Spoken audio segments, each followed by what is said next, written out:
Start. High, আজকে আমি তোমাদেরকে পড়াবো সামারি কিছু নিয়ম রয়েছে যেগুলো ফলো করলে খুব ইজিলি 10 মার্ক অ্যাচিভ করা যায়। তো আমরা সেই নিয়মগুলো দেখে নিই। ফার্স্ট আমরা 5 সেন্টেন্স বা হাফ পেজ করবো, এর থেকে বড় করবো না। সামারি মানে অল্প লিখতে হবে, তো 5 সেন্টেন্স বা হাফ পেজ।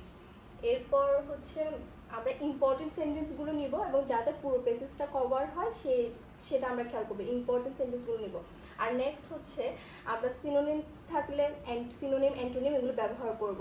সিনোনিম ব্যবহার করবো, অ্যান্টোনিম ব্যবহার করবো। অ্যাক্টিভ থাকলে আমরা প্যাসিভ, প্যাসিভ থাকলে অ্যাক্টিভ, এভাবে আমরা চেঞ্জ করবো। এরপর সিম্পল থাকলে কমপ্লেক্স, কমপ্লেক্স থাকলে কম্পাউন্ড, এই নিয়মগুলো আমরা করব। তাহলে যে প্যাসেজটা রয়েছে সেটা একটু ভিন্নতা দেখা যাবে।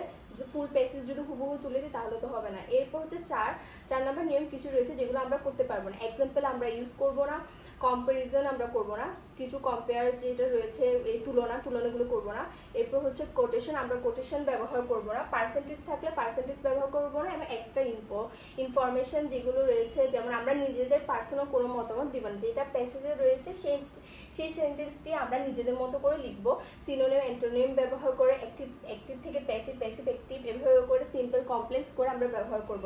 তো এক্সাম্পল, কম্প্যারিজন এবং কোটেশন, পার্সেন্টেজ আমরা ব্যবহার করব না এবং নিজেদের পার্সোনাল ওপিনিয়নও আমরা দিব না। এতটুকুই।